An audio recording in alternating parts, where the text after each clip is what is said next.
Now I want to refute what the no jurisdiction position advocates say about consecrating bishops without a papal mandate.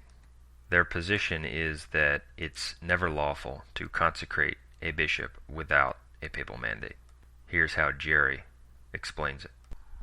You don't need a pope to come along and tell you otherwise when the popes of the past have already forbidden this. Pope Pius XII is quite explicit in legislation after legislation that anyone who consecrates a bishop without a papal mandate incurs automatic excommunication, is suspended from all priestly functions. And this is not talking about the minor excommunication that would still allow you to permit someone who is still a priest of the Catholic Church but undergoing minor excommunication.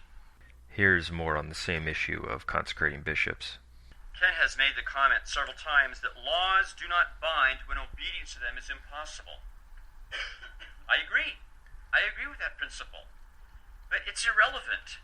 It's true but irrelevant because it's not impossible to abide by this law. If canon law says that without a papal mandate you can't consecrate a bishop, then it's perfectly possible to obey that law. You say, well, then I will not consecrate a bishop until I have the mandate that not only canon law, but divine law requires.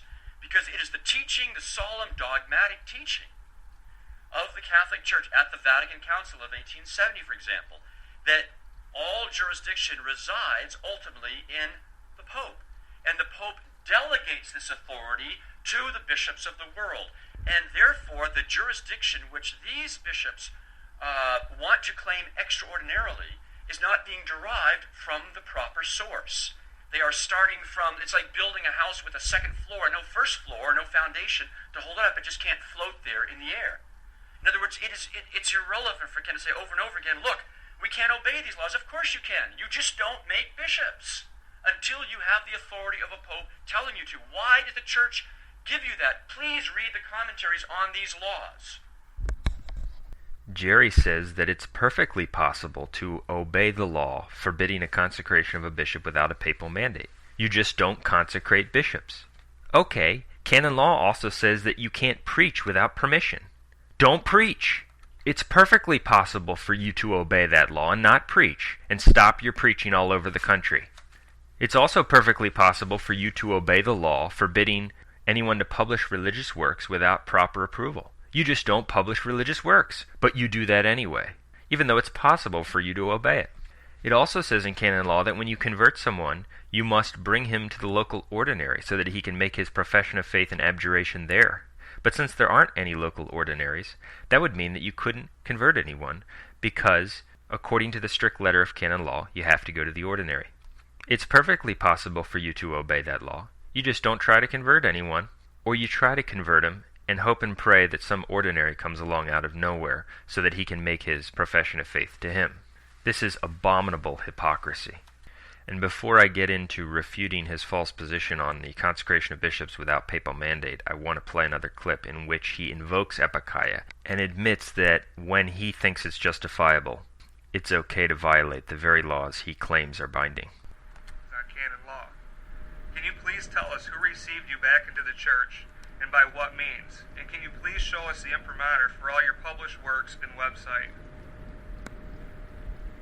What Ken has just done is point out something that we both agree in this debate. That obviously there is a legitimate application of the concept of epikeia that can be invoked. And I have a whole section on it in the handout there. Because obviously Ken can't show any imprimatur for his writing or his engaging the debate as well. Technically speaking, but if we follow the strict letter of the law, we cannot have a debate without the approval of the local ordinary, but we don't have a local ordinary to do so. In that case, however, canon law itself addresses that situation. It says that when the faith, and I have the quote here in the handout. Let me see here, I'll just read it right to you. Bad argument number 9. Jerry Maddox is such a hypocrite. What gives him, a mere layman, the right to give talks, especially talks or debates against the CMRI? And yet he has the audacity to argue that the clergy of the CMRI are not authorized to preach or otherwise function as clergy. Answer. Unlike the clergy of the CMRI, I do not violate the prescriptions of canon law in what I do. Canon 1325 explicitly says the faithful are bound to profess their faith publicly whenever silence, subterfuge, or their manner of acting would otherwise entail an implicit denial of their faith, a contempt of religion, an insult to God, or scandal of their neighbor. I concede that to Ken, to the clergy of the CMRI the same right to profess their Catholic faith. What I deny is their right to function as clergy, duly authorized by Holy Mother Church, any more than I would have the right to do so if I were to say, look, we don't have a priest in Scranton, Pennsylvania, where I live. I'm going to go find an old Catholic bishop, and I'm going to get him to ordain me a priest and a bishop, too. Maybe I can get him to do what Archbishop Took did when he ordained Clemente Domingo bishop and priest and bishop in the same day, in contravention of all Catholic canon law and all Catholic history. Maybe I could do that because the salvation of my family requires it. No. We have a right to do certain things as lay people. We don't have the right to become clergy in ways that contradict the teaching of the Church. If you listen carefully to this clip, you notice that there is a contradiction and dishonesty. He begins by saying, yes, we agree that there is a legitimate concept of epikeia, that he doesn't have an imprimatur, that he doesn't have approval for his published works. Therefore, he is violating the very canon laws which he wrongly claims are still in force and binding today. But then he tries to say that unlike these other groups, I don't violate canon law in what I do. So which one is it? Do you invoke epikeia or not? And so he wants to admit when he's confronted that yes, there is a legitimate concept of epikeia, but then try to give the impression that he is not violating canon law at all. It's purely dishonest. And so he draws a sharp line between what he does, preaching and publishing without permission, trying to convert people in a fashion that is not strictly in accord with canon law, since there is no ordinary, but says that no, you can't ordain a priest, you can't consecrate a bishop for the salvation of souls so that they can hear the confessions of people, give sacraments to people, etc. And that simply does not follow. And as we've covered, there are many examples in church history where people who were not properly approved for either consecration of bishops or their ordinations acted validly. So I just wanted to point that out to show the profound hypocrisy and how really that question alone, the fact that he doesn't have permission for what he does, blows his whole argument out of the water. And I also wanted to mention just a quick point about this Ken. This is an individual whom we actually debated on Baptism of Desire, that's on our website, and he admitted in the debate that he couldn't refute the arguments and changed his position, and so temporarily claimed to be in agreement with us. And he was also not really convinced on this jurisdiction position. He was sort of swinging back and forth or questioning it deeply, and he was reading our article, and I guess that helped persuade him, along with some other things. And so after really only being convinced of this jurisdiction position, the true position that these no jurisdiction advocates are completely wrong, for only a short time he decided to debate Jerry.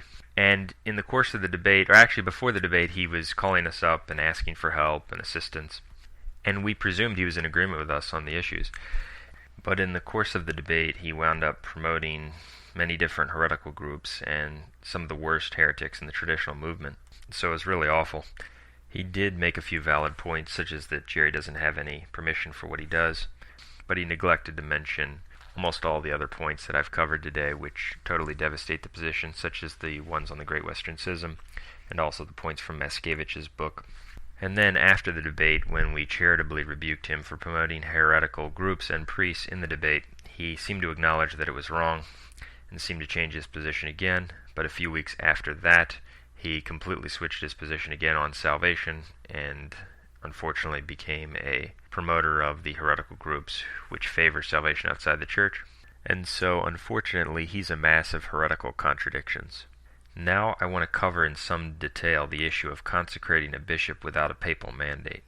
All of the advocates of the no jurisdiction position cite Pope Pius XII in his encyclical from June 29, 1958, Ad Apostolorum Principis, which was about the consecrations in China without a papal mandate. In that encyclical, Pope Pius XII sternly condemned consecrating bishops in China without a papal mandate, and he made it an automatic excommunication for anyone who would do it without his approval. And so the advocates of the no jurisdiction position cite this and say, see, this is clear. This is a clear law that if you do this without permission, this is an automatic excommunication. And I'm always stunned by their bad will and their failure to understand when they cite this, because in the very same encyclical, And this is covered in our article on jurisdiction, which has been posted on our website for some years now, where we give the quotes from this very encyclical. Pius XII repeatedly mentions in this very encyclical that the issue of consecrating a bishop without a papal mandate is a disciplinary issue. It's not a dogma, contrary to what the schismatic Barbara Linneberg wrongly stated in her book. That means that it's a church law, just like it's a church law that in normal times you can't preach without approval, or you can't publish a religious work without approval. It's a church law. And they confuse the issue by saying that it's a dogma that the Pope has all jurisdiction in the church. That's true. But the issue of whether someone could ever consecrate a bishop without a papal mandate is not a dogma. Now I want to quickly give a few quotes from Pius XII's encyclical. From the aforementioned encyclical, paragraph 43, he speaks of those who try to justify their consecrations by, quote, recalling a usage which prevailed in ages past, end quote. So he admits that it wasn't always forbidden to consecrate a bishop without a papal mandate. And that's simply a fact. Anyone who studies early church history knows that many bishops were consecrated without the express approval of the Pope before he approved it, and often against his approval. That was going on all over the empire at different periods of church history. And the Pope didn't always immediately break off communion with those bishops. That's just a fact. And due to the inability to easily travel long distances and communicate with those who were very far away, the popes couldn't have been involved prior to all the consecrations of bishops. It just didn't happen. It's just a fact. And so it's a disciplinary issue. And on this point, I want to give another quote from Pope Pius IX in his encyclical, January 6, 1873, Quartus Supra number 34, quote, the Apostolic See has at times tolerated elected patriarchs using their power before being confirmed by the See, meaning the Pope. It has done so because their districts were so distant, or because the journey was dangerous, or because of the reverses threatening more and more frequently from the predominance of schismatics of the same rite, end quote. So Pius IX simply acknowledges the fact that many bishops in church history were consecrated before the Pope even approved them. So consecrations without a papal mandate are a fact of history, and it's not a dogma, contrary to what some of these schismatics say, that you can't do it. Pius XII's legislation against what was going on in China was meant for that time. Yes, you should not do it against the direct will of the reigning and true Pope, obviously. He was not talking about a situation where there is no Pope, where all the ordinaries have vanished into apostasy. And in fact, in arguing this point, he even says this. This is from paragraph 50 of the same encyclical. Quote, it is obvious that no thought is being taken of the spiritual good of the faithful if the Church's laws are being violated. And further, there is no question of vacant sees, as they wish to argue in defense, but of episcopal sees whose legitimate rulers have been driven out or now languish in prison, end quote. And so Pius XII even explicitly acknowledges and implies that if there were a question of vacant sees, they might have a stronger argument. But he says that there is no question of vacant sees. Rather, it was a situation where there are legitimate bishops, but you're trying to usurp their offices against my will. He's not talking about a situation where there are no bishops, and you need a bishop to ordain a priest, and there is no pope, and there are no ordinaries. So it's completely beside the point. It's a terrible argument. It's just amazing how more people who read this encyclical do not see it. And I just wanted to give one more quote from the encyclical to further demonstrate the point. In paragraph 43, which we've already cited part of, he speaks of how they, quote, indisputably prove that they follow this line deliberately in order to escape from the discipline which now prevails and which they ought to be obeying, end quote. So again, he says it in plain terms that it's a disciplinary issue which involves obedience to the Pope in the normal state of the Church's life.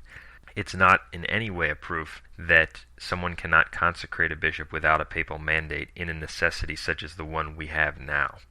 So there are other points that could be raised on this matter, but I think that that is sufficient for someone of goodwill. Now I want to close out this audio series on jurisdiction by simply focusing in on the profound hypocrisy of the advocates of the no jurisdiction position. As we've mentioned, canon law teaches that one may not preach or publish religious works without the approval of the ordinary.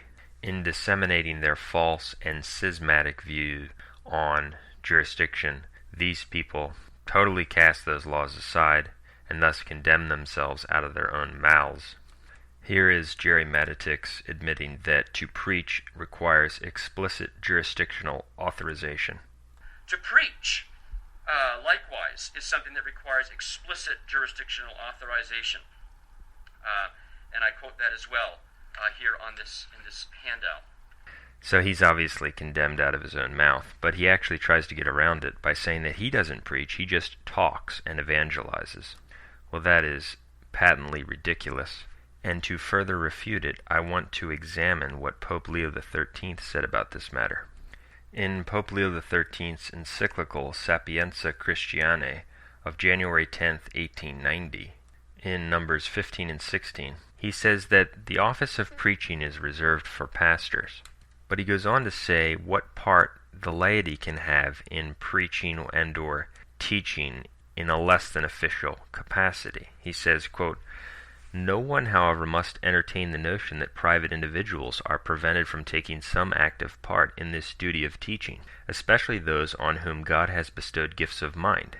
These, so often as circumstances demand, may take upon themselves, not indeed the office of the pastor, but the task of communicating to others what they have themselves received, becoming, as it were, living echoes of their masters in the faith."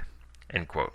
And so, yes, the laity can evangelize, the laity can repeat what they've learned, but in normal times, under the strict letter of canon law, they cannot do what Jerry Matitix is doing. He is not, as Pope Leo XIII says, simply repeating what he has received. No, what he is saying has never been explicitly taught by any pope. No pope has ever said, you can't go here, you can't go here, you must believe this about this situation in this group. These are all his own personal conclusions. And so it's not equivalent to simply repeating what he's received and then directing them to the pastor, which is what the laity could do in a normal situation, and evangelizing his neighbor by directing him to the pastor. But no, rather he's coming up with his own views, publishing all kinds of works, holding a worldwide preaching apostolate. So the notion that he is just talking, not preaching, is completely dishonest and ridiculous. Furthermore, even if we granted his argument, which we don't, it's absurd, he publishes without approval, so he violates the canon law there. Canon 1385.1 and 2 forbids laymen to publish works on theology, scripture, canon law, etc., without approval from the ordinary. They completely ignore that, cast it aside. Not just Jerry, but most of these no jurisdiction advocates. And Jerry, as I mentioned already, shows his profound dishonesty because he wants to act like he's not violating any of the laws, but then, talking out of the other side of his mouth, says that, well, yes, I do invoke epikeia in a certain limited circumstance. And he further contradicts himself because at one point he said that epikeia does not supply jurisdiction, it does not apply to the external forum, while he invoked epikeia to justify his publishing without permission. We need to also mention that Canon 755.1 of the 1917 Code states that baptism is to be performed solemnly, that is, with all the proper ceremonies, except in danger of death. And Canon 757.1 states that the priest must use solemnly blessed baptismal water. Private baptisms by lay people are only allowed in danger of death, according to 759.1. So the point here is that according to the strict letter of canon law, you cannot even baptize your children unless it's done solemnly with all the proper ceremonies. since they are not approved priests and cannot supply all of the proper ceremonies and the blessed holy water. Their own position, adhering to the strict letter of canon law in this situation, would cause them to conclude that they cannot baptize anyone until danger of death. I don't know what else illustrates that their position is a position of the devil. Under the pretext of adherence to canon law, they would have people go through their entire lives unbaptized and thus outside the church and under the dominion of the devil, even though they wanted to convert. It's a position of schism, it's a position of pharisaical nonsense, which springs from pride and a misunderstanding and misapplication of church laws intended for a normal situation. Another law that needs to be mentioned in this context is Canon 23:14.2, which states that a juridical abjuration is done in the presence of the local ordinary or his delegate and at least 2 witnesses. Abjuration must be done in the form of the Roman ritual. And so abjuration is what was done when someone's converted from heresy. And so if they're going to try to convert people, and Jerry and these other people claim to try to convert people, according to the strict letter of canon law, they couldn't do it, because in order for him to make the proper abjuration and profession of faith, canon law says he must go to the ordinary or his delegate and do it there. But they say, no, that doesn't apply because this is a different situation. Exactly. You again condemn yourself out of your own mouth, and you show that your position is schismatic and of the devil. Now, some of these no jurisdiction position schismatics only make these arguments with reference to the 1917 code. Others, such as the schismatic Linneberg, she will cite past laws from other councils whose ecclesiastical laws intended for those time periods have long been revoked or fallen out of a binding nature. And that is even more absurd, because there are all kinds of laws from councils, such as how when people would get married, it would have to be announced in advance by the pastor in the church. Here's a quote from the Fourth Lateran Council under Pope Innocent III, Constitution 51, quote, "We decree that when marriages are to be contracted, they shall be publicly announced in the churches by priests. If any persons presume to enter into clandestine marriages, the offspring of the union shall be deemed illegitimate." And so it wasn't considered a legitimate marriage unless that announcement had been made. That means that, according to their position, no one can be legitimately married today, which is completely absurd. The truth is that these are laws which were promulgated for that period. They are disciplinary laws for that situation. And of course, there are the church laws that you have to receive Holy Communion once a year. As the Catechism of Trent points out, quote, "The Council of Lateran therefore decreed that all the faithful should receive the body of the Lord at least once a year at Easter, and that neglect of this duty should be chastised by exclusion from the society of the faithful." End quote. So, according to the strict letter of that law, these people who don't receive communion once a year are outside the faithful. They're outside the church. But they say, no, that doesn't bind, that was revoked, it doesn't apply. Exactly. You just make the point again. And so their hypocrisy is stunning and abominable. And ironically, these very same people trample upon the divine law and allow violations of the divine law and God's dogmas, which are binding and do matter in this situation and in every situation. They accept heresies against the dogma. Outside the church there is no salvation. And they accept people as Catholic who reject that dogma, as proven by our discussion of Jerry's acceptance of such individuals as Catholics. And so they've fallen into a clear snare of the devil. As a result of their failure to really believe in God and stand for His truths, the devil has them binding things that aren't binding and ignoring the things that are binding. The problem with these different groups, such as the CMRI and these other independent groups who are offering traditional masses, is not that they want to spread the traditional mass. It's not that they want to say traditional masses. It's that they deny the dogma outside the church there is no salvation and accept natural family planning. Those are the primary problems. They're problems dealing with faith.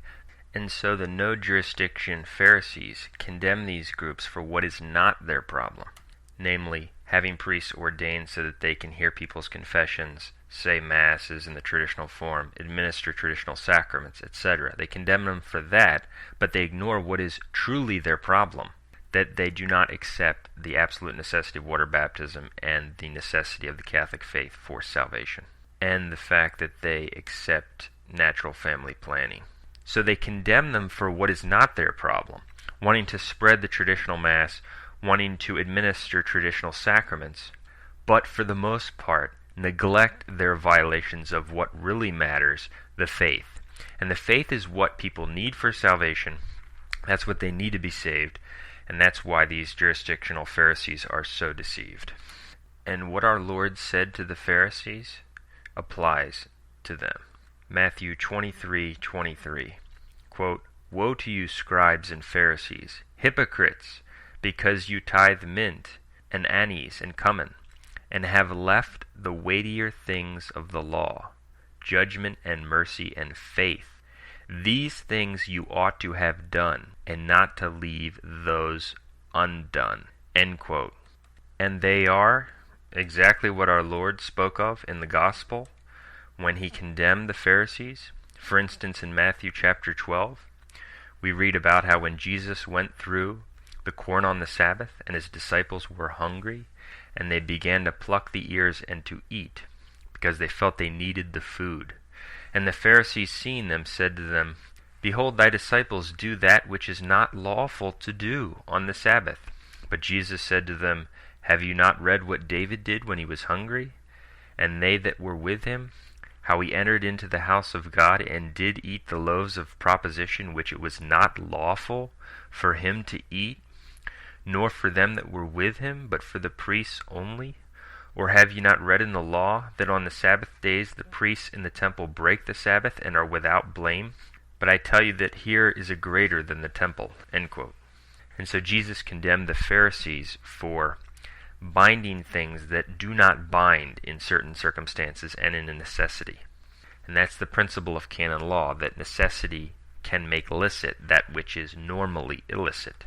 And I think it's important to close with something that we read about in the book of 1 Maccabees. In 1 Maccabees, we read that some of the Jews made a mistake which is similar, though not quite as absurd, to what the advocates of the no jurisdiction position argue. In the Maccabees, the resisting Israelites were attacked on the Sabbath because the allies of evil King Antiochus didn't believe that they would fight back on the Sabbath. At first, the Jews, the resistors, did not fight back on the Sabbath because they believed it would be unlawful. Or, if you prefer to translate that into language for our times, they did not say Mass, they did not hear confessions, they did not consecrate bishops, they did not ordain priests, because they believed it was unlawful. But after their people were all being slain, the Maccabees changed their course and did fight back on the Sabbath. 1 Maccabees 2:32 and following, quote, "And forthwith they, the allies of King Antiochus, went out towards them and made war against them on the Sabbath. But they, the resisting Israelites, answered them not, neither did they cast a stone at them, nor stopped up the secret places, because it was the Sabbath, saying, Let us all die in our innocency. And heaven and earth shall be witnesses for us that you put us to death wrongfully. So they, the allies of the evil king Antiochus, gave them battle on the Sabbath. And they, the resisting Israelites, were slain, with their wives and their children and their cattle, to the number of 1,000 persons. And every man said to his neighbor, If we shall do as our brethren have done, and not fight against the heathens for our lives and our justifications, they will now quickly root us out of the earth. And they determined in that day, saying, Whosoever shall come up against us to fight on the Sabbath day, we will fight against him, and we will not all die, as our brethren that were slain in the secret places." End quote.